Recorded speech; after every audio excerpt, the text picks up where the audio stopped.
We are headed into Vietnam today. Now, in terms of the causes of the Vietnam War, these are especially important. You need to know for Vietnam, causes and consequences, which is basically for every event that we talked about. And I'll give you a list of more things you need to know as we go along. Now, again, if you want to put next to causes of the Vietnam War, anti-communism, that's basically it. We don't want communism in the world. We want to be able to prevent Vietnam from becoming another Korea, another China, another USSR. And we're going to do everything in our power in order to be able to stop Vietnam from falling to communism. Now, what happens is that Vietnam, which is right here, is part of a larger group known as Indochina. Now, if you write down Indochina, you need to know that Indochina should immediately say in your head Vietnam. So if you see the word Indochina on anything on the AP exam, you know it's a Vietnam War question. Now, Indochina was actually originally a colonial acquisition of France up until World War II. In World War II, after France falls, Japan takes over with their, complete domination of Asia. Almost all of Asia, including this French Indochina, which includes Vietnam, Laos, and Cambodia, which, by the way, Vietnam, Laos, and Cambodia, those are the three Indochina countries. Any of those is automatically a Vietnam question. You won't see anything about Laos and Cambodia except for Vietnam, unless they're being really, really mean. Did they mention Thailand? No. Nope, you don't have to worry about Thailand. Now, what happens is that following the war, Japan falls, and over in Vietnam, Vietnam wants their independence. But France says, look, we owned it before the war. Why are you saying that we can't have our own country back when we just barely had it? So in terms of the actual, before communism comes in, why we went into the war, it's because France wants their territories back. France says, you can't take it in World War II, we want it back. And so now we're going to begin to have controversy over all of this. Now this then becomes this Cold War conflict because up in the north, notice what country is above Vietnam? China. What political belief is China? Communism. So what's going to happen to North Vietnam? Communism. And all of this is going to be communist, just like in Korea. Now, the USSR and China, communists, are going to ally with the North. You should be able to be your own free nation, as in you're able to be your own free communist nation. Now, in the South, they're going to say, we support France. We need to make this a democracy so that we can be able to have democracy throughout the world. And it basically splits it right at the 17th parallel. Do you see what war this is very similar to? Korea. So if you have a comparison essay between Vietnam and Korea, this is another one of those examples. We basically split the country into two, into North and South Vietnam. North Vietnam is going to be what political party? Communist, democratic, and supported by what countries? And France and the U.S. So it's literally the Korean War all over again. That's how it starts.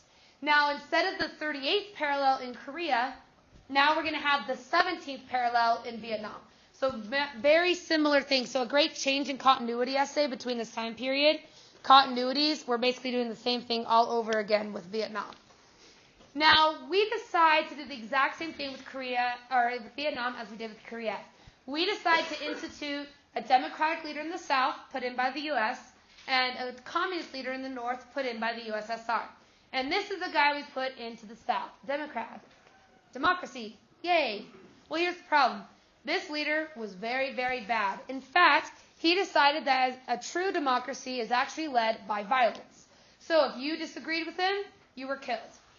If you said you didn't like him, you were put into jail. People begin these mass deaths of the South Vietnamese because of this democratic leader, which is really just a dictator. 2 years after he was elected president, he ends up making himself a dictator. So this was a complete failure. And in response, several monks throughout Vietnam began a mass suicide protest. Basically, if you don't know, Buddhist monks, when they burn themselves, that is an extremely symbolic protest. It's one of the most iconic images, and it's happened even previously in Cambodia the last couple of years. So all of these monks begin to set themselves on fire in protest of this leader. Now remember that this leader was put in by America. So how does America look at this point? Really bad, right? You put in a guy that was so awful that monks began to burn themselves. So America starts to have an interest in this. Yes? What is it symbolic of? Great question. I learned that one time, like 10 years ago. It's something about burning of the spirit, if I remember correctly. So it's something about the spirit burns and you rise closer to the heavens. Might be wrong on that, but I believe that that's right. Why aren't you sitting here? It's shaky desk. It's like so uneven. confusing. Everyone's been moving desks. It's thrown me off.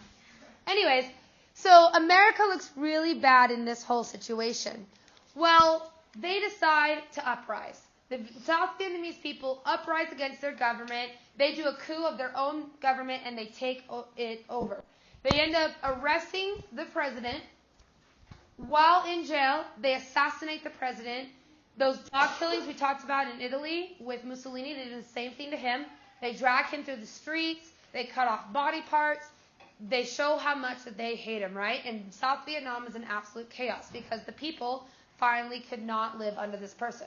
Well, here's the problem. This military coup that completely overthrew the government, all this craziness, comes out 3 weeks later that America paid for it. So this whole military uprising in Vietnam that killed the president, basically, we ordered the assassination of the president of South Vietnam that we put in. So you can see that, again, is America looking good or bad at this point? Really bad. This is in the mid-1950s, by the way, if you want a time period. So right after Korea is when all this ends up occurring. So we start to feel like we need to do something about it because we're looking like fools over in Vietnam.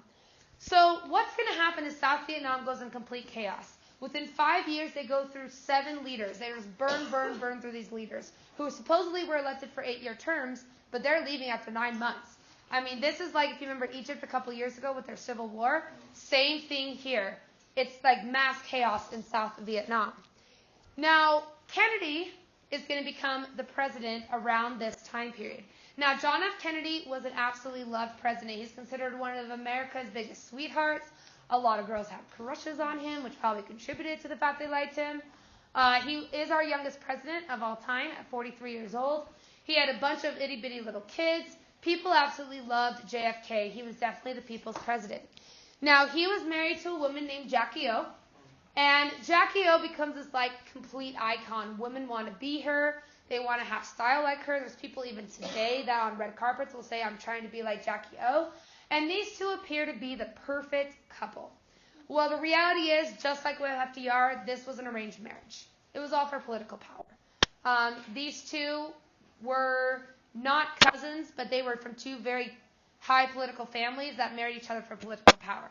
So in terms of like lovey-dovey, it wasn't really there. In fact, a lot of people say that Jackie O, in the last 9 months of the presidency, they didn't even sleep in the same bedroom. They slept on separate ends of the White House. Didn't he cheat on her with Marilyn Monroe? Conspiracy. Now, in terms of general reasons, which again, according to like Bethany Christensen, I just ruin all of your guys' lives by ruining your favorite people. So JFK, he loved other women that were not his wife. The most famous of that is Marilyn Monroe. Now what happens is that this is actually at a state dinner, which is JFK and Marilyn Monroe. After this state dinner, through the windows of the Oval Office, JFK is allegedly, not confirmed, photographed with Marilyn Monroe in the same dress as earlier. This is supposedly JFK. Note that these photos, which I just find is great, is from the JFK Presidential Library. So, but officially, a lot of people say that when JFK gets assassinated, part of the reason she dies from a drug overdose is because of mourning of him being gone. I don't know. But regardless, though, JFK becomes the president during this time with Vietnam. And JFK believes in staying out of the war. But obviously, we have a little bit of an issue that's going to come up. Now, by the way, one thing I forgot to mention. During the end of Eisenhower, let me rephrase. So the presidents that you need to know is going to be for Vietnam, Eisenhower and JFK. You need to know Eisenhower and JFK. And if you'll do a little bracket around those are pre-war. They did not believe in going to war. In fact, what they did is when all of the people were uprising, they sent 17,000 military advisors to attempt to create calm, but did not send troops. Their goal was to stay out of the war. Following that, you're going to have LBJ, which is Johnson, LBJ, and Nixon. And those are your two controversial guys for the war. So especially, I would start LBJ. Vietnam ruins LBJ's presidency. So they get involved. Yes. Wait, was Truman World War II? Truman was World War II. And then after Korea, everyone hates Truman, so he's like, I'm done with this. Over it. Now, JFK is only in the presidency for 3 years when he is campaigning for his second election. While he's campaigning for his second election, he goes to Dallas, Texas with his wife, Jackie O. And they are going to go into this motorcade, which you can see right here. And JFK is going to be assassinated. And most people were watching this live on TV. So I'm going to show you, not the film of him being assassinated, obviously. But what I want you to see... No, we're not going to watch it. I'll tell you this. You can watch it on your own time. We will not show it. In fact, my high school up in Idaho a couple years ago, they showed it in class, and there was this huge lawsuit. And plus, it's not really appropriate. So you guys can go watch it on your own time. It's not school appropriate. Okay? But what I am going to show you is we're going to watch as if you guys were watching live on TV. So you're going to see the broadcast, and you're going to see them switch and talk about the assassinated JFK. Now, you have to realize that this was the same level of September 11th. Every generation has a day that they will always remember. My generation is September 11th. Most other, like your grandparents or even your parents, depending on how old they are, will say JFK's assassination. And for the age where they were mostly at was typically when they were in elementary school. So if you ask them, they will typically say they were at recess because of the time period we are here. So imagine you're at recess or you're in your classroom. They come over the loudspeaker and they're going to say this. So this is from TV in Dallas, Texas.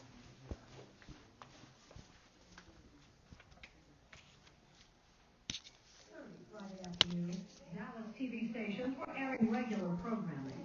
Live coverage of the president was set to resume when he began making a speech at the Trade Mart. And very often you'll find a zipper hidden in the arm. Good afternoon, ladies and gentlemen. You'll excuse the fact that I'm out of breath, but about 10 or 15 minutes ago, a tragic thing, from all indications at this point, has happened in the city of Dallas. Let me quote to you this. And now, you'll excuse me if I am out of breath. A bulletin. This is from the United Press from Dallas. President Kennedy and Governor John Connally have been cut down by assassins' bullets in downtown Dallas. They were riding an open automobile when the shots were fired. The president, his limp body carried into the arms of his wife, Jacqueline, has rushed to Parkland Hospital. And if you'll excuse me if I give some directions. So, did he really seem like very composed? No, right? I mean, he's out of breath. He's like, I'm sorry, I don't know how to think this. And if you watch September 11th videos, they were the same way. I mean, we had a president assassinated before, but we have never had it live on TV. We never had it in front of thousands of people. And so what happens is that while he's driving in the motorcade, Lee Harvey Oswald shoots JFK. Now, you might have heard him say 2 people got shot. That's because the bullet goes through JFK's head and then hits one of the senators right up front. And he survives. So JFK begins to die. Now, Jackie O, as you can see right here, he falls into Jackie O's arms. So Jackie O, her whole outfit was completely bloodstained. Now, in terms of why this happened, it's a big controversy. The reason why it's a controversy is because Lee Harvey Oswald, he's arrested about 12 hours later while they're transporting him to a new location out of the jail, which back then there was no secret tunnels or anything like that. You went out into the open. All these people are taking pictures, and this guy walks up and shoots him point blank, and he dies. So there was no interview. There was some interviews, but not a lot. If you don't know, last year Donald Trump actually declassified all the documents for JFK's assassination. You can go read all 700 pages of it. But we'll never know. A lot of people say a couple things. One, people will say he disagreed with JFK's policies, foreign policy. Or 2, there is some controversy that people say JFK was closing in on some people in the government for corruption and that they killed him in order to cover it up. Yes? But didn't this happen right after he made some kind of statement about how segregation is not allowed in the U.S. or something like that? Something about Well, JFK, we'll talk about him in civil rights. So technically, yes, JFK did advocate for the expansion of civil rights. I don't think it was because of that. I mean, we'll never know. He didn't leave a suicide note, and we never got to interview him longer than 10 minutes. So it's kind of hard to figure out. Yeah. What year was this? 1963 in October. Yeah, in Parkland, Texas. My Yes. grandma says she remembers this so well because she met him the week before at the airport. Like, she touched his hand. Yeah. And he was dead. Yeah. And it affected a lot of people. If you don't know, all the schools closed on JFK's funeral. Also, that was one of the only days that Disneyland closed, was on the day of JFK's funeral. Because that's how impactful it was. Now, in terms of Jackie O herself, only a few hours later, on Air Force One, LBJ, the vice president, is sworn into the presidency. If you notice, Jackie O is still in her coat that she was wearing when JFK was shot. So she was wearing this like blood-stained thing on her when LBJ is put into the presidency. Her outfit is at the Smithsonian. It's become one of the most iconic outfits of all time because she was photographed still in that outfit. Now, in terms of going towards the Vietnam War, only a few months later, we have a ship out in the Gulf of Tonkin.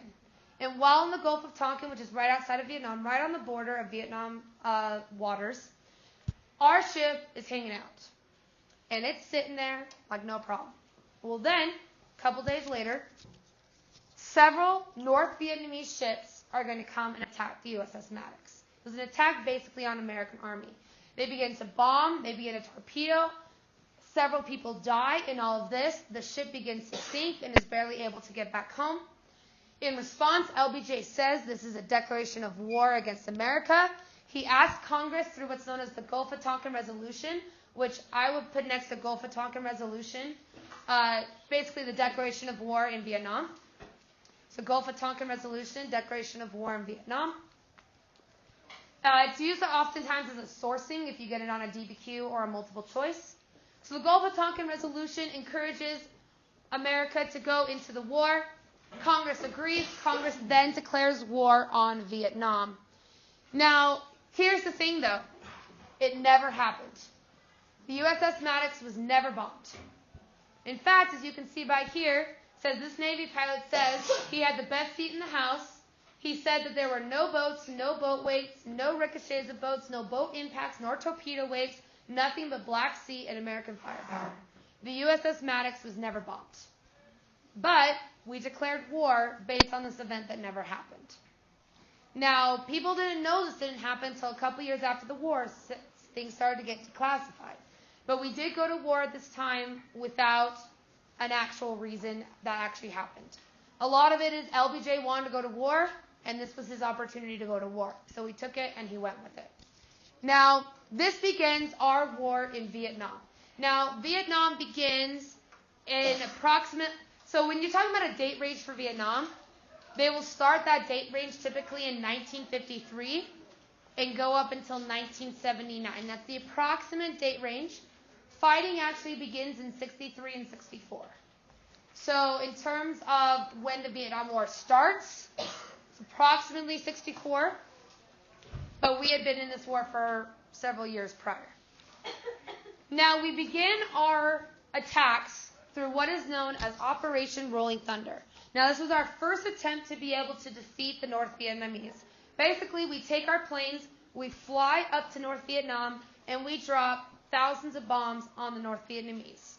North Vietnam is going to respond by doing what is known as the Tet Offensive. Yes? There's actually still like tons and tons of... It's a fun fact I was trying to throw out there. That's alright. Okay. Hey, wait. There's 20 slides on it. Luke always spoils the fun in this class. Sorry, guys. It's okay. We will get to that. Specifically about Cambodia, but it applies to Vietnam as well. So, Operation Rolling Thunder, we drop all these bombs, and the Tet Offensive is going to begin. Now, this is North Vietnam's way to attack the South. Now, if you don't know, in Vietnam, there is a holiday called Tet. Happens right around the same time as Chinese New Year. Everybody gets a month off of school. And the whole point is you go and you hang out with your family, you share traditions and things like that. Well, North Vietnam took this as an opportunity to attack the South. While the military went home, hung out with their families, North Vietnam begins a massive bombing campaign on South Vietnam. Now, part of the reason why this was so successful was simply because there was no military there. Everybody was in their homes. Everybody was waiting to eat food with their families, and instead they get bombed, and this becomes the massive civilian deaths during the Vietnam War. Now, why America begins to turn against the war. For this whole thing, by the way, I would put next to this the year 1968. 1968 is the turning point for America turning against the war. We're going to start a little bit before 68 and then talk about what happened in 1968. So, what happens is that we have a couple turning points of this war. The first one is the use of television. Now, before, we had newsreels that were created by your government, put into the movie theaters as ads, showing how great America was doing in war. Now, you can have live television of the Vietnam War, and you can see everything happening live. Well, here's the problem. When you see everything live, is it going to be perfect? No, it's not going to be pro-America either, because you can't edit it.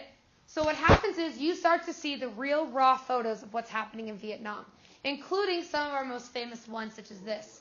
Now, what happens is that this photo gets rapidly circulated throughout the United States. What you have here is a South Vietnamese who in theory is supposed to be on our side, pro-democracy, pro-peace, shooting a soldier, or an assumed soldier, of North Vietnam. Now what happens is that this guy had been arrested, handcuffed, and was then shot point blank.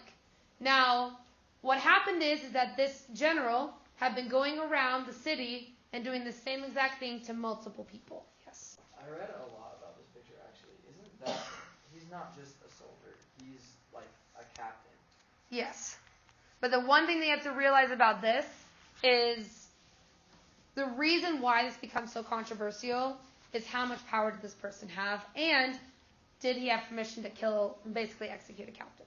But yes. So what happens is that these images go across and people say, wait, I thought we were supposed to be about peace. Why are we shooting somebody who's handcuffed? Or why are we doing this or that? And these images become raw and emotional for most Americans. Now, this begins the draft resistance at this time. Now, we've talked about the draft before. Now, what happens is that they're going to institute the draft, but they're going to make it fun. See, there's television now. So they're going to have this giant party one Monday night on TV in about 1967. And this party is going to be the draft lottery.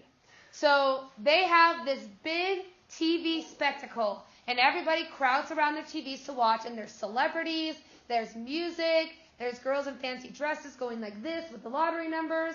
It's just like an episode of Wheel of Fortune. But what happens is that this is not just fun. All the college students are sitting around waiting to see if they're going to die in the war or not. And so what happens is that you're going to begin to pick the draft numbers. Now, back when we first started this, it was a very formal American event. This was in World War II.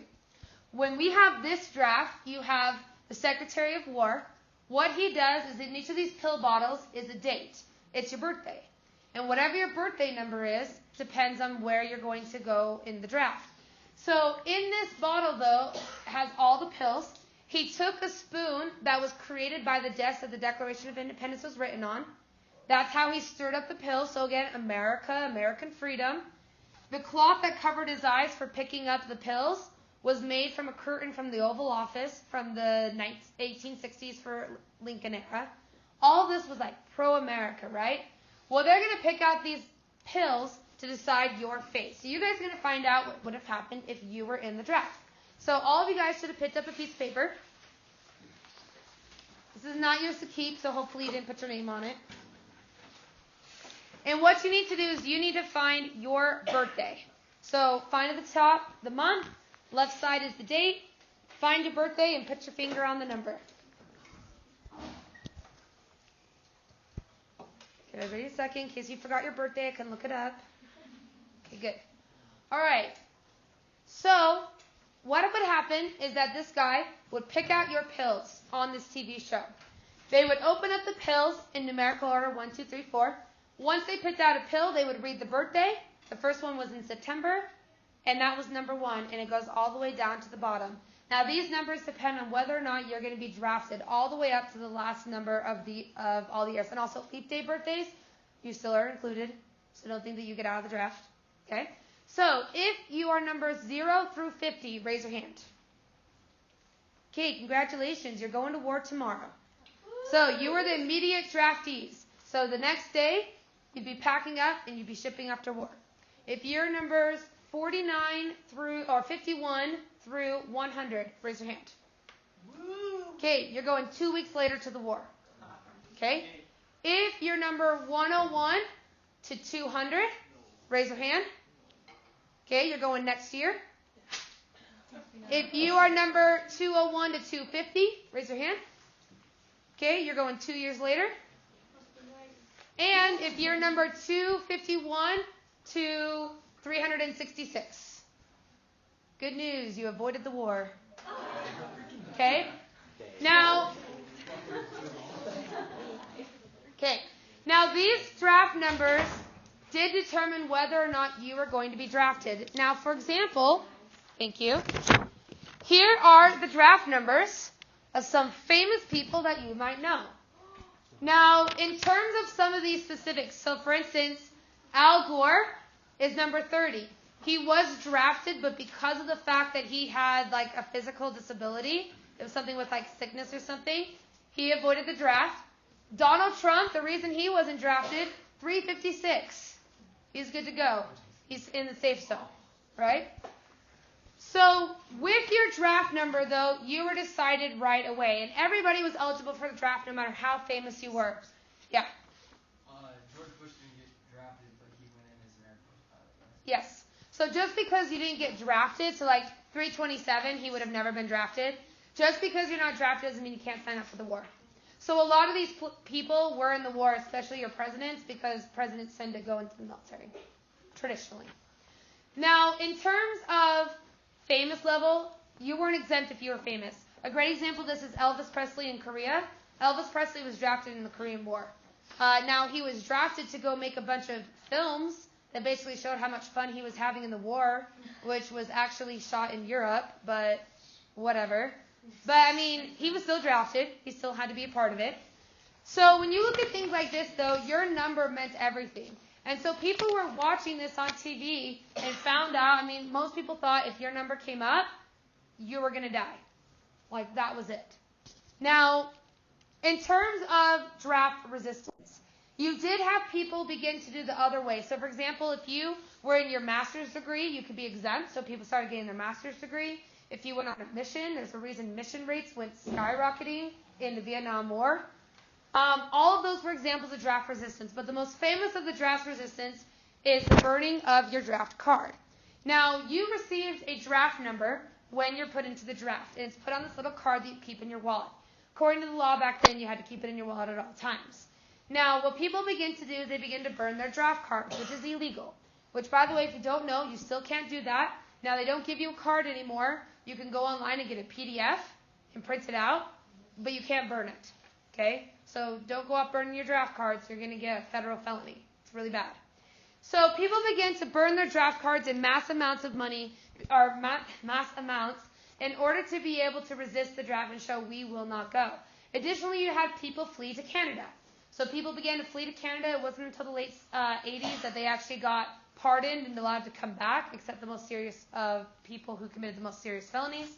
But people began to resist this draft. And one of the most famous examples of that is this guy right here, who is Muhammad Ali. Now, Muhammad Ali, who, by the way, his real name is Cassius Clay, he converted to Islam and therefore changed his name. Now, Muhammad Ali, famous boxer, right? He gets sent to the draft. Now, if you don't know, when you get sent to the draft, you show up on the draft day, they call out your name, you say, like, here, and then you go into the draft, right? Well, Cassius Clay shows up to his draft. They call out his name, Cassius Clay, and he just stands there.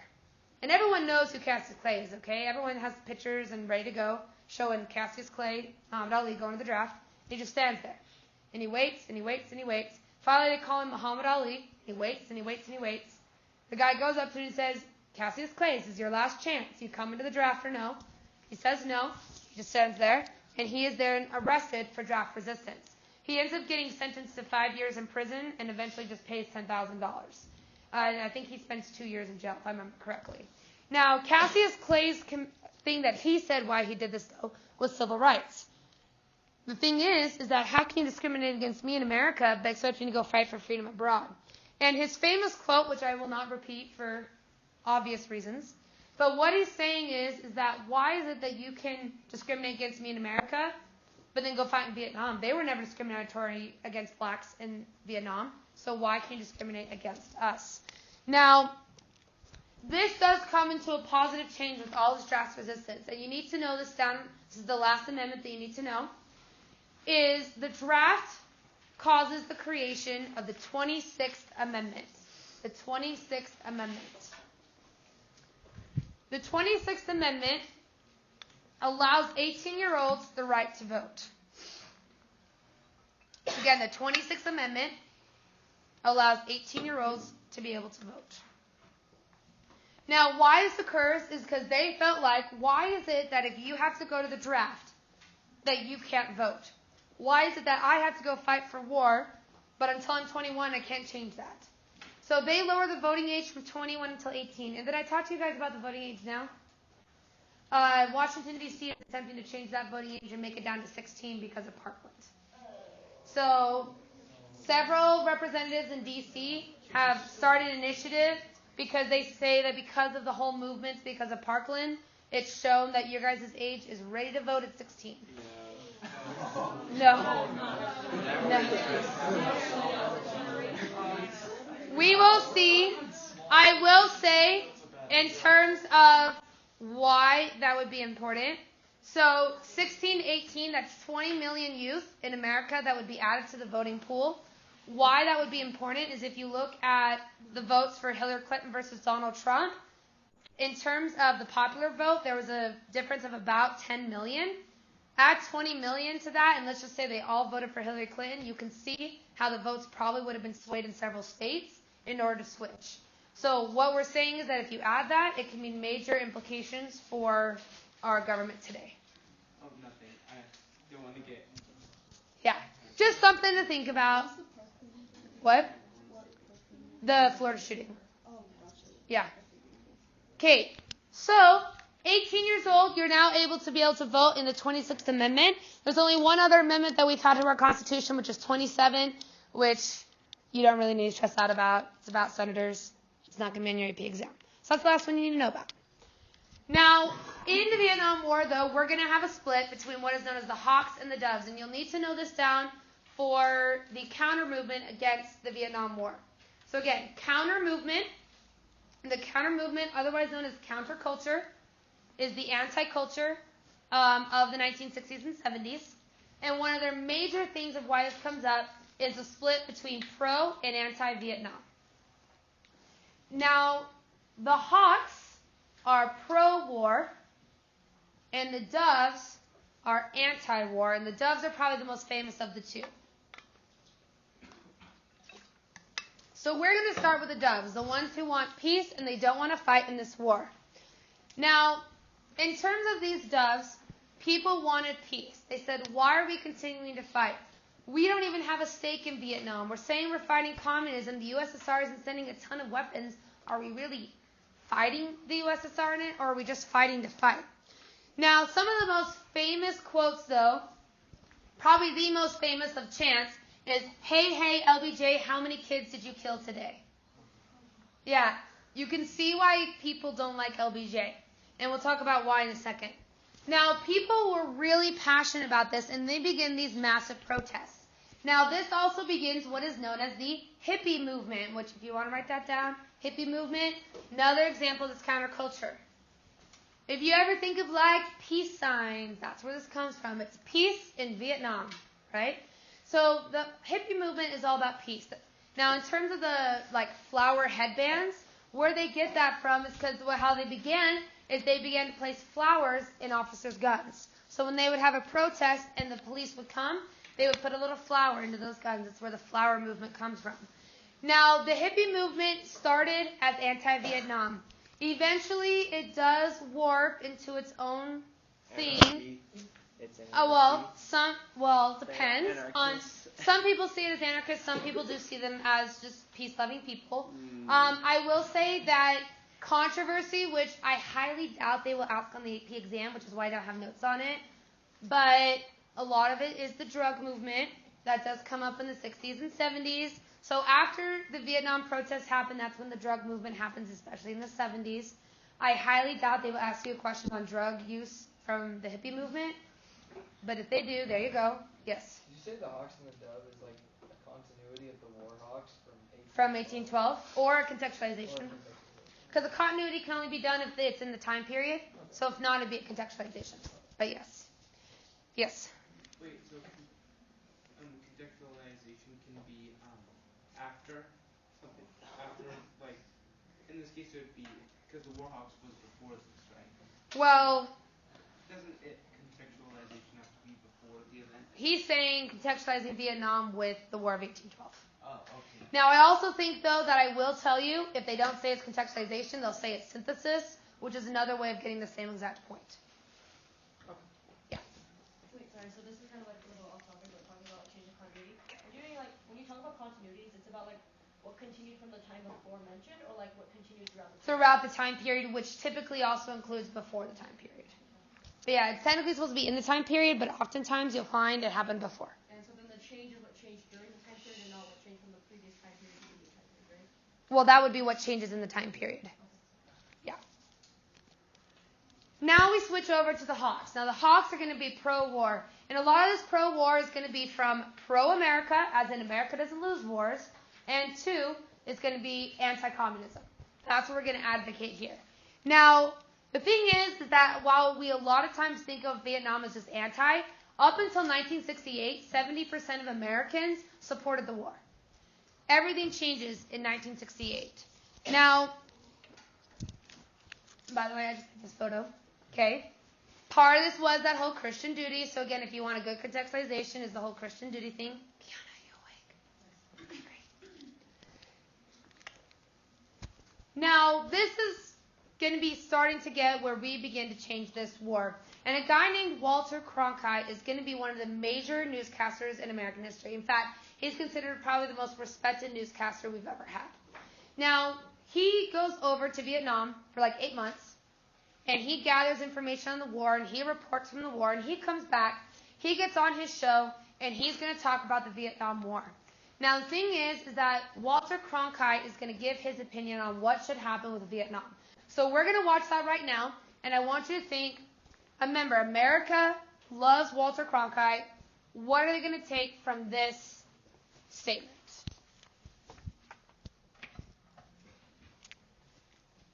That we are closer to victory today is to believe, in the face of the evidence, the optimists who have been wrong in the past. To suggest we are on the edge of defeat is to yield to unreasonable pessimism. To say that we are mired in stalemate seems the only realistic, if unsatisfactory, conclusion.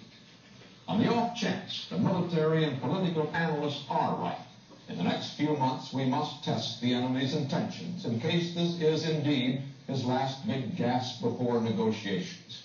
But it is increasingly clear to this report that the only rational way out then will be to negotiate, not as victims, but as an honorable people who lived up to their pledge to defend democracy and did the best they could.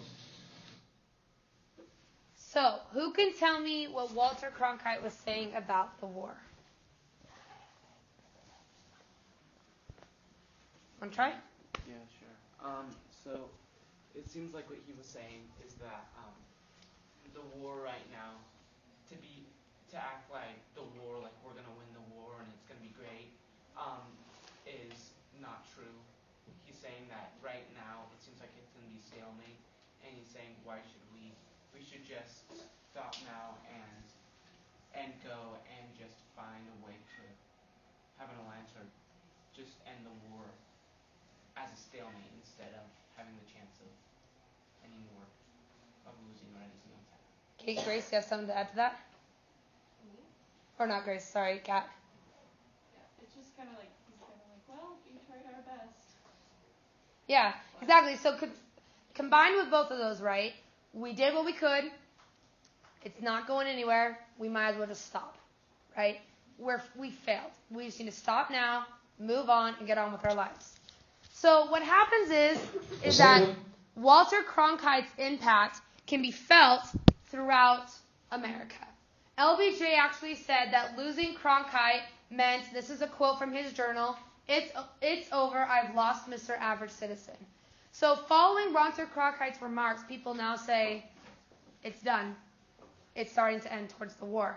And we begin to turn in 1968. Now, 1968 is the turning point of the war because this is when Americans begin to hate the war. 1968 is a very important year for anti-Vietnam sentiments. There's certain years you should know. 1968 is one of them. Yeah. So, like, the United States citizens were already angered that, like, the South Vietnamese were, like, hurting the North Vietnamese. So why didn't that, like... I think it was more frustration. It's just, like, more like, why are we not doing better? It was just kind of frustrated about the war rather than angry about the war. Okay, so then they, like, sent more, and now they're just like, this is... Oh, wait. That's what's coming up next. So then what happens is 1968, Nixon wins the presidency. So Nixon goes into the presidency. LBJ is towards the end of the presidency. And LBJ, as one of his final victories, I guess you could say, is going to send approximately 700,000 troops to Vietnam. So, first thing that happens in 1968, mass amounts of troops are sent to Vietnam. So again, for turning points of the war, mass amount of troops are sent to Vietnam. Then, with Nixon as the president, we begin to shape our war to combat what we felt the Viet Cong, which is the North Vietnamese, were doing. Now, the North Vietnam had several techniques that we began to combat and use in 1968. One of those is what is known as guerrilla warfare. Now, the easiest way to remember guerrilla warfare is think jungle, as in like a gorilla, like a, I don't know what gorillas say, but like that, but in the jungle. If you spell it wrong, they'll probably give you the point. They'll laugh, but they'll probably give it to you. But guerrilla warfare is in this jungle. It's a very rugged. It's very shoot to kill, sneak up on people. It's not organized. It's kind of chaos. Now, the North Vietnamese became well known for this because they were used to this idea of basically hide and pop out, kill, and go back in what's known as a pillbox. Now, a pillbox was a 2-foot by 2-foot square that was dug into the ground. While it was in the ground, a Vietnamese would go into it and they would wait there for several hours. And they put this little top on so you couldn't see it, which is what you can see right here. Then they have this little slit right here where you can see out of. And once somebody comes that's American, they pop up and shoot, go back down into their pillbox, and they wait for the next guy to come along. They stand up and shoot, and up and shoot, and they do that over and over and over again. Now, additionally, they had the booby traps. So what would happen is you'd be walking along in this leafy jungle, and you'd fall through, and you'd get stabbed. Or you get stabbed and then shot because they're waiting to shoot you after you're stuck at the trap. Now, America responds from the guerrilla warfare with our own version of guerrilla warfare. Now, we begin to drop what is known as napalm. So there's 3 war tactics that you need to know for Vietnam. 3 war tactics. One is guerrilla warfare, which is Guerilla, guerrilla warfare. 2 is what is known as napalm. Now, napalm is not considered a chemical bomb according to America. Remember, chemical bombs were banned in the Geneva Convention. You can't do that. So we drop bombs, but instead of having it fill your lungs, what happens is when these chemicals drop on Vietnam, it sparks and then lights those chemicals on fire. So it kind of becomes these giant, chemical bombs, but with fire, so fire bombs on these Vietnamese villages. Now, with this, though, it becomes these giant clouds, and you start to get the famous photo that you can see right here, which is one of the top 10 most famous photos in American history of a napalm attack on a Vietnamese village. Now, these images begin to change America's point of view. They say, why are we dropping this napalm on people? I mean, these kids are just kids, right? Why are we doing this? And those anti-war sentiments begin to grow. Now, the last one that you need to know is what is known as Agent Orange, which is the last war tactic that you need to know.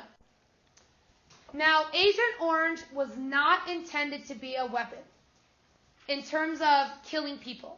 The idea was that napalm would be dropped on all of the vegetation in the food, and it would therefore kill all the crops. So if you remember back in the Civil War, back when Sherman destroyed all the supply lines, and remember they also burned all the cotton fields down, and it was the idea of starving the South.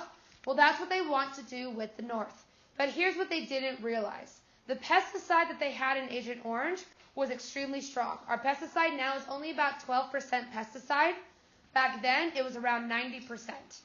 And these chemicals were so strong that when they were dropping on them, people began to get poisoned and had birth defects and began to die, and their lungs began to change, and they got cancer. And people began to get injured, and what people didn't realize is about 10 years after the war, veterans began to get cancer. And they couldn't figure out why, and they wouldn't pay out their insurances because they said, oh, you just have cancer. It wasn't until the 80s that they actually did research that realized the exposure to Agent Orange. Oh, I don't even have the picture up. There it is. But people didn't realize that this chemical being around it was causing this. Plus, all the supply lines were underneath ground, and when a gas falls like that, it falls down, it's denser than air, goes into this, and you're just living in this pesticide and these chemicals. So all of this is happening and occurring during this time. Now, what happens, though, to start off this 1968 in terms of big moments, happens to do with a company called the Charlie Company. Now, what happens is that the Charlie Company is fighting in North Vietnam, and half of their crew dies in one day. And the Charlie Company is upset, and they're angry, and they receive orders to go and find who killed their men and kill them back, right? Eye for an eye. Kill these army soldiers who did this. So they come into the village, and they find all of these people who killed their people, and they kill them all. But here's the thing. That's not what happened. That was what was in the newspaper. But that's not what actually happened. What actually happened is they go into this village, and they round up 600 Vietnamese people. Now, these were not, as far as we're aware from now modern research, none of them had anything to do with the events of the Charlie Company. As in, nobody was there. There were no army people in this. It was women, children, anything from the North Vietnamese. They round up all these people, and they kill 504 of them. Now, altogether, this included, between the ages of 0 and 4, 60 children. Between the ages of 5 and 8, there was an additional 40. And 80 and older had 40 more people attached to it. This was a complete massacre, and it's known as the My Lai, which is M-Y-L-A-I, M-Y space L-A-I, massacre. So the Vietnamese people have this big massacre happen, right? Well, here's the thing. America didn't report that. We put into the newspaper, massive fight between the Viet Cong and the Americans. Viet Cong is avenged from this death, and the Vietnamese soldiers die in this event. Basically, they said that there were 13 Americans who died in this fight, 24 Viet Cong soldiers, and no civilians perished. They said it was this massive firefight. So everyone's like, go America, we avenged them, right? Well, here's the thing. A couple months later, a report comes out. Oh, by the way, if you go to My Lai now, these trees still exist that have the bullet holes from My Lai. Well, what happens is that 2 months later, it comes out in the newspapers what actually happened. So all of a sudden, people found out that their government has now lied about what happened. That 500 people died and nobody knew about it. So what's going to happen to trust in the government? It's not going to exist, right? I mean, people are saying, why did this happen? Why are we not told about this? And people start to get angry. Now, this is when the protests begin to occur. Massive, and you'll want to know, student-led protests begin to pop up, and people say, we must end the fighting now. It has to be over. Now, what happens, though, is that America responds to these student-led protests, and begins to respond to all of this by creating a massive bombing campaign. And what's going to happen is that these bombs are going to be dropped all throughout Cambodia, Laos, and Vietnam. Now, originally we were just dropping bombs on Vietnam. But then what happens is we're going to move over into Cambodia and into Laos. Now, this order ends up dropping approximately 2.7 million tons of bombs. That's not 2.7 million bombs. That's 2.7 million tons of bombs on Cambodia and an additional 1 million tons on Laos. And this massive bombing campaign pretty much decimates Cambodia and Laos. Now, I just want to remind you, what is the name of this war called? And where are we now bombing? Cambodia and Laos. So we are now moving outside of Vietnam through Nixon's orders into these other two countries. Now, people perceive this as, are we actually going to this war for Vietnam, or are we trying to take over all these Asian countries and trying to get new colonies, which is what people accuse Nixon of. Now, in terms of, and this is going into what Luke was preluding to, thanks Luke, but what are these bombs looking like now? Well, the thing is that these bombs, called UXOs, dropped on these areas, and there were so many bombs that they couldn't all take them out. So instead, all throughout Vietnam, Laos, and Cambodia, these bombs still stay there and exist. Now, these bombs are used throughout Vietnamese, Laos, and Cambodian lives. Now, these are used, for example, you can see right here, they use this planter, so this is one of the bombs that we dropped on them, and they use them for their everyday lives. Well, the thing is that because they are used for these everyday lives, people go out and they scavenge for these bombs. Now, the thing about this is that these bombs are found all the time, all throughout these areas, but are they still explosive? Yes. All of these are unexploded bombs. They can explode at any time. Now, why this becomes such a big deal? People are very poor in these areas. They need money, so they go to get these bombs for scrap metal. But if they do it wrong, what happens to the bombs? They blow up, and you lose your limbs. And you lose your body parts, you lose your homes, you lose your family. And so what's happened is that while these people are scavenging for them, thousands are dying each year from these unexploded bombs. Now, additionally, the most common people to actually go and get these bombs are children.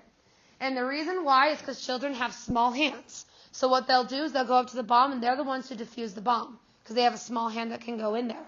Unfortunately, what that means is that the most people who die are the children. Now, in terms of where these are used at, they're used all throughout. So this is actually a canoe that was made out of one of these bombs that was found. And you can actually go to a cafe. It's called the Bomb Cafe. It's called the Bomb Cafe or the Craters Cafe. It is in Cambodia. And if you go to this cafe, all these bombs that you see are unexploded. So they took all those bombs, they placed them just right, and you can go and eat in this cafe with around 120 unexploded bombs from the Vietnam War. And it's really cheap, though. Yeah. They also have landmines everywhere, too. Like, people will just be walking and just hit a landmine all of a sudden. Such as in this picture of somebody walking and finding an unexploded bomb. No, but like actual landmines, not just bombs. Yes. That dropped, like, in Yeah. Yeah.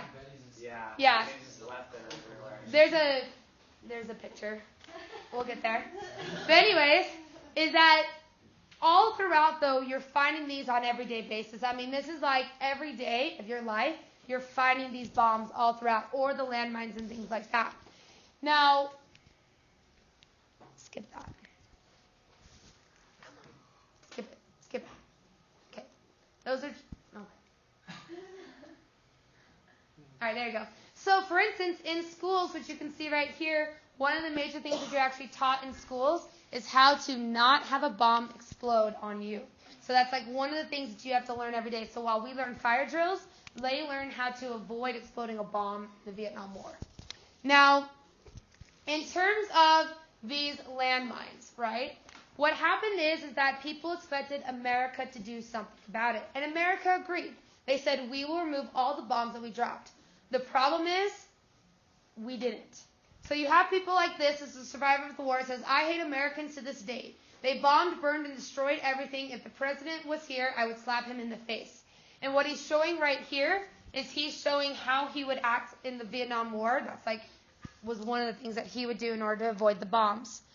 Now, in terms of where this becomes severe, is you have examples like this. So this is a woman. We're going to read her story really quickly. So what happened to her? Last April, a Vietnamese metal dealer arrived in Nha Di to buy a 500-pound bomb that her husband had stored under the family house. It had been found a few days earlier in a nearby forest, so he brought it home to sell as scrap metal. But the bomb exploded when the dealer began to saw off its tail in order to remove some aluminum parts. The dealer died instantly, his face blown off by the explosion. Cam and her two sons, aged 18 and 16, had been sitting nearby, enveloped in a thick cloud of dust. Cam didn't realize she had been hit until she was put into a truck and saw the blood. She passed out, regaining consciousness 12 hours later, and her leg had to be amputated, and it doesn't continue on. But her husband and her two sons were both killed in the explosion as well. So this is like an everyday occurrence for these people. Now, before I go on, though, I just want to explain something a little bit more about these bombs. So overall, America has said they will remove these bombs. The cost of removing every single bomb in Laos, Cambodia, and Vietnam, including the landmines in Vietnam, which they say take up approximately 1/8 of all of Vietnam, is covered in landmines or bombs that are unexploded. In order to remove all of them, it's going to cost approximately $60 billion, is what they estimate. Now, America has pledged to solve that, but as of right now, they are only donating $500,000 per year. And so they estimate that the bombs will not be removed until probably 2200 or 2200, or however we're going to say it then. So this is a major issue even happening right now. So the Vietnam War, it ended, but it still obviously exists for a lot of people in Vietnam. Now, once this bombing raids are done, now we're going to start to get into even more controversy because Nixon is going to send ground troops to Cambodia and to invade Cambodia and Laos. Now remember, where is our war supposed to be? Vietnam. But we're going to go and invade the other two countries around it. Now, Nixon orders this because at the time, there were no limits. He didn't have to declare war. He could send troops. So while he didn't declare war on Cambodia or Laos, he could send troops. What's going to change that, and it's not on your notes because I want you guys to be paying attention in class, is what is known as the War Powers Act, which is a great example of a consequence of this war, is the War Powers Act. The War Powers Act limits the president's ability to send troops. The War Powers Act limits the president's ability to send troops. So what happens is that people feel like Nixon did the wrong thing. And he went on TV, by the way, 3 days later and said, I'm doing this. People said, did you ask Congress? No, I don't need to. Because at the time he didn't. Now the War Powers Act says you can only send troops for up to 90 days or you must declare war. So Donald Trump's sending of bombs into Syria, people said, oh, that's unconstitutional. You need an act of war. No, you don't. You just need 90 days. So he has 90 days to bomb until Congress says that you can continue or not continue. Now, this brings us to a very important event that if you get an essay on why were people against the Vietnam War, whatever it could be, you must mention Kent State. Now, what happens at Kent State is a university in Ohio. And they are going to have a student protest about everything going on. Again, this is in 1968 when all this is happening. And what happens is that they begin to get loud and there's smoke bombs. The governor feels threatened, and so he is going to send the National Guard in to be able to stop this protest. Somewhere in the midst of all this, 15 minutes after the National Guard arrives, allegedly the National Guardsman hears a shot that comes from the student protest.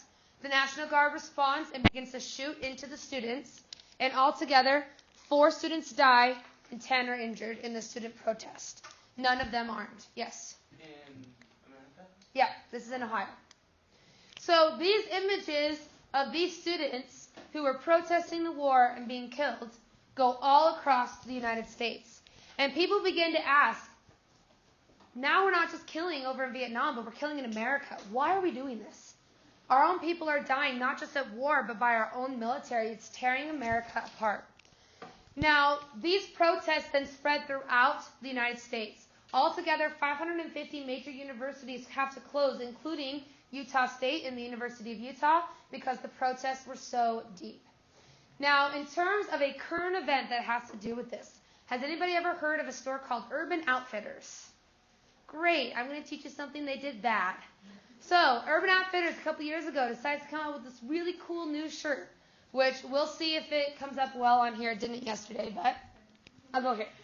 So they come out with this shirt. So this shirt says Kent State University. And around the Kent State University, it's splattered with red. Now, well, here's what I'll tell you. According to Urban Outfitters, there was never any intention to be about the Kent State Massacre. They said that they just picked Kent State because it was a popular university, and the color just happened to go perfect with it, and they never intended it. They said it was just like picking a purple or a blue. They never intended it to be red. So they never intended it to be blood. Obviously, though, what do most people think it alludes to? The Kent State Massacre. Okay. Now, Urban Outfitters apologized for this. They took it off the shelves. But, again, kind of a little bit of a mix between the current events. But, again, people begin to say, why are we fighting in this war? And this begins the downturn of the Vietnam War. This is kind of like the end, and this is when people say, okay, now we're done, and we begin to turn away towards war. Now, the last thing that happens in 1968, again, 1968, big year, right? All this stuff happening. Well, then what happens is the release of what's called the Pentagon Papers. Now, if you've seen the movie The Post, in theory, you should know something about it, because The Post is all about the release of the Pentagon Papers. So what happens is that these papers, these classified documents from the Pentagon, get released to the New York Times. And the thing about these papers is that these papers were originally written in the early 60s, before we even fought in Vietnam. Well, here's the thing. See, this guy on the right was a whistleblower in the Pentagon. He takes these papers and he releases them to the press. And here's what the papers say. These were top military officials, the top military generals in America. They say in these papers, the Vietnam War, we should never go into. We would lose if we went to Vietnam. The South Vietnam soldiers cannot combat the North. It would be a failure and a bad idea to go.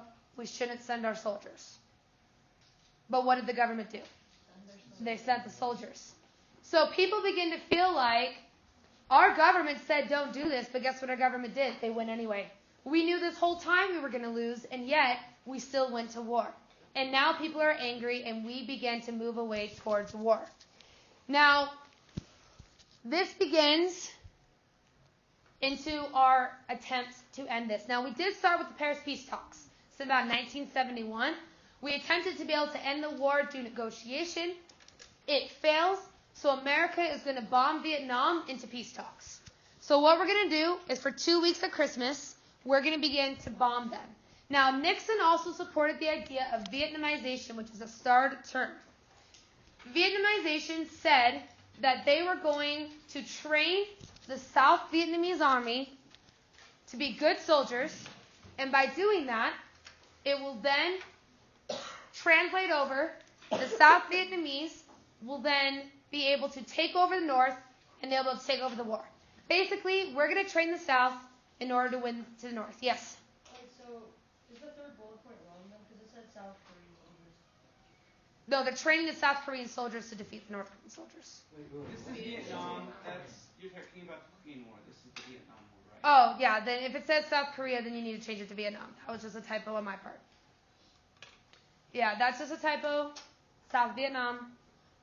So they're going to train the South Vietnamese. But the problem is the South Vietnamese were terrible fighters. They didn't know how to shoot. They didn't know how to fight. So we were training a losing war. Now, people begin to feel like we are just being puppet masters of the South Vietnamese. South Vietnam, they're tired, they're weak, they want to be done. We're forcing this issue when South Vietnam's going to crumble no matter what. Now, this period, so up here is 1968. This is called the De-Escalation Period. So from Vietnamization all the way down, you can bracket that and put De-Escalation. Basically, this is us getting out of the war following 1968. So now we're begin to turn towards the end of the war. We begin a mass bombing campaign on Christmas and throughout the 2 weeks afterward of North Vietnam. And it wasn't to defeat them, it was to get them to call peace. Now, this becomes actually one of the worst civilian casualties in the entire war. Altogether, in this 2-week period, approximately 100,000 civilians died from these bombing campaign techniques. Now again, it wasn't to defeat them. It wasn't military locations. It was to get them to surrender. Now, this results in the ceasefire, and you must know that the war ends in a ceasefire. This is a great change. So for a change of continuity essay between the two wars, a comparison essay, the thing you need to know is different is rather than a stalemate, they're going to end in a ceasefire. A stalemate basically just says neither of us are going to win, so we're not going to end the war. That's why the Korean War just ended 3 days ago. A ceasefire means we just agree to stop firing, and we stop. So, we have a ceasefire. This is in about 1975, 1973. Oh, it's up here. 1973. So, in 1973, we declare a ceasefire, and now we're going to pull out of Vietnam. Yes? So, the difference between a ceasefire and a stalemate is in a stalemate, the war never ends. You just stop fighting. Yes. While a ceasefire, you actually sign a treaty that says we are just stopping. Nothing changes, no wins, no gains, no losses. We just stop fighting. Whereas a stalemate, you just stop fighting each other. You just agree to stop fighting. Yeah. Altogether, in terms of, so Lucy just said this war is so long. From start to finish, 20 years. 20 years, and we end the exact same way as it was before, if not worse. So what ends up happening is we then begin the mass evacuation of Vietnam. And we begin this through several different ways. The first one is what's called Operation Baby Lift. Now, the idea of Operation Baby Lift was we were going to take all these children who had been orphaned by the war. So people whose parents died, people whose parents never came back, people who got separated. They needed family, so we're going to take all the kids from the orphanages and put them into America. Now, the problem is, unfortunately, is there was some bad things that happened. One of the very first flights ended up crashing and killed 300 of these babies. But another thing happens as well. You see, after the war ends, people begin to realize a big problem. You see, when the war ends, these parents go to these orphanages and say, hey, we need our baby back, and their baby's gone. Or a lot of parents went to these orphanages and said, can you watch my kid while we're at war? And they said, sure. And they gave it away to the American parents. So all these Vietnamese adoptees are in America now, adopted by American families, and the parents want them back. They sue. American courts say you don't have jurisdiction because you're in Vietnam, we're in America. The adoption was legal, and a lot of these families lost their kids and weren't able to get them back. Now, in terms of the evacuation of Saigon, Saigon is the capital of South Vietnam. Everybody begins to congregate at this because that's where the embassy lies. Now, the North Vietnamese begins to come closer and closer into Saigon, and we now know that the war is about to end. We must evacuate.